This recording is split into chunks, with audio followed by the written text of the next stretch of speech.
ప్రతి ఏడు మీరు ఏదో ఒక ఆటంకం చేస్తూనే ఉంటారు కదా ప్రభాలక. ఏటేడు నేను చెప్పుతూనే ఉంటా, కానీ మీరు మాత్రం నన్ను లెక్క చెయ్యకుంటున్నారా? అమ్మా, మాతోనే ఏదైనా పొరపాటు జరిగితే మమ్మల్ని మన్నించు తల్లి.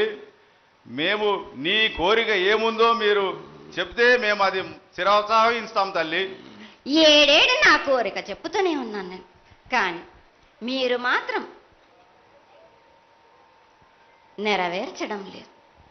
అమ్మా, నిన్ను తల్లిగా భావన చేసి ప్రతి ఏటా ఇన్ని లక్షల మంది ఇన్ని వేలు లక్షల కొబ్బరికాయలు కొట్టి నీకు కావలసినవన్నీ ప్రత్యక్షంగా పరోక్షంగా అన్నీ నీకు సమర్పించి ఎంతో ఘనంగా